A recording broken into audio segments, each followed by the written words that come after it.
we've very much all been counting over the past 118 days, for this to come to a resolution. It looks like we're very much there now. So late yesterday, the negotiating committee of the SAG-AFTRA union approved terms that were put to them by the studios and have recommended those to the board. There'll be a board meeting tomorrow to ratify the deal.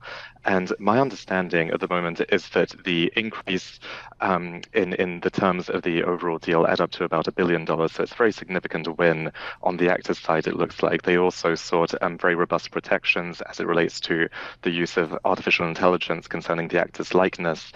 So more details of the deal will come out tomorrow once it's been ratified by the board at the meeting.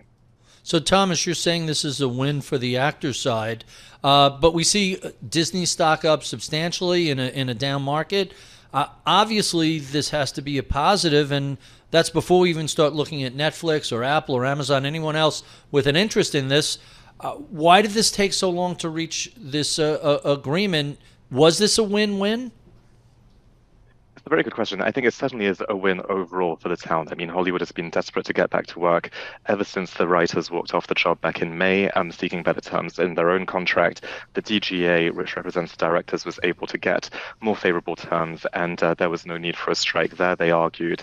And then the actors themselves walked off the job in July. And since then, the vast majority of Hollywood productions, be they TV or film, if they're not independently produced, have been shut down. So that's impeded really a ton of titles from progressing over the summer and ended up imperiling much of the autumn season for TV and the blockbuster season as relates to theatrical films for next year. So I think there is an immense sigh of relief that everybody can now return to the job really as early as today, given that the strike on the actors' side ended at 12:01 last night. I think that the reason why we're also seeing Disney stock up is obviously that they had decent results yesterday, which is really driving a lot of the equity story there today.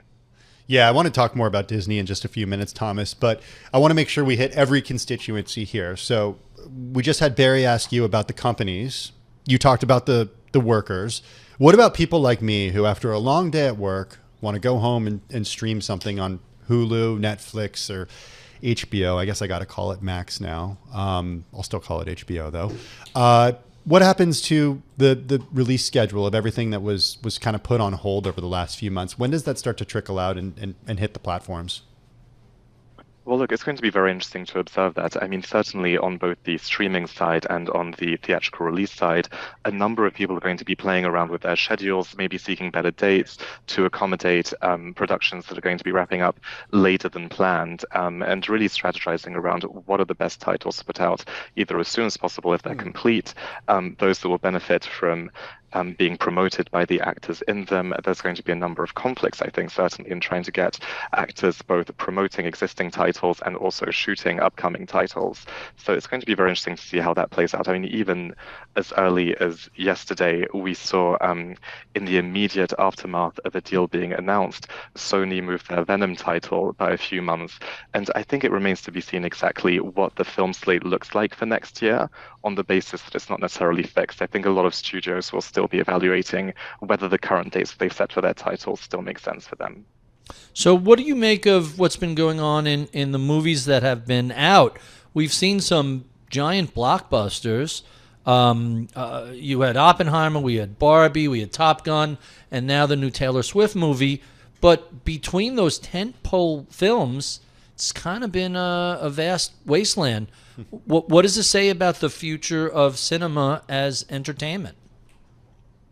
It's a very good question. I think, you're totally right to say that obviously there were some huge blockbusters over the summer with Barbie from Warner Brothers and Oppenheimer from Universal really being standout films. Certainly as it relates to Barbie, that was, about $1.4 billion in box office receipts, which is really, Warner Brothers' most successful film in its 100-year history. So the summer hasn't been without success stories. That being said, as you rightly point out, since then, it's been a little bit of a drier affair. And I think that without the actors being on hand to promote the films either in press interviews or at red carpet premieres, it's been very difficult to build up the amount of buzz that's needed for these films to really travel properly. So I want to go to, really thinking about the potential long-term effects of this. Were there any habit changes, or will we know if people change their habits as a result of I mean, I think this is more about the writer's strike and less about the actor's strike. But given that we had, and it's all a similar labor story, Thomas, but given that we had such a long break from late night comedy shows, the late night talk shows, a lot of investment went into the reality shows. I'm wondering if we're going to start to see any sort of long-term habit shifts as a result of this, people moving away from watching those things that were off air for so long. It's an interesting question. I mean, certainly the same dynamic was observed, during the writer's strike of the late aughts, back in 2007, 2008. But there were fewer alternatives then. There wasn't, you couldn't go to Netflix, you couldn't go to Hulu then. That is certainly true, but nonetheless, you did see a surge in investment in reality TV shows, and reality TV really had its moment, I think, in the back half of that decade when everybody thought, you know what, this is where the future is and the money to be made, and it's also a very good insurance policy against future strikes. The truth of it is, I think there's still a huge amount of appetite for scripted content, and as a result of that, people will tend to gravitate back towards it, even after a period of reality TV shows. I think the difference, as you very rightly point out this time around, is that the sheer availability of existing content on streaming services meant that people actually thought, you know what, despite there not being anything necessarily new out this week on the basis there is a writer's strike, I can nonetheless catch up on all the scripted content that I've been meaning to catch up to and wasn't able to over the past couple of years, given that we were still in the tail end of what I suppose you could call peak TV, with a volume of shows that is simply unprecedented for all of us to catch up on. So Thomas, let's break some hearts and tell some secrets. Reality TV is often called unscripted TV, but those of us who work in the business, say it ain't so. It turns out to be surprisingly scripted.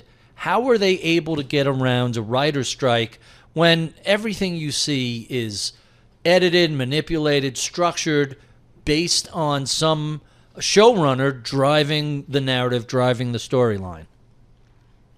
So that I couldn't possibly answer on the basis that I'm not on the sets when these decisions are made. That being said, maybe everybody involved in a quote-unquote reality TV show was given their briefing notes and storylines early on in the process and knew exactly which line to drag.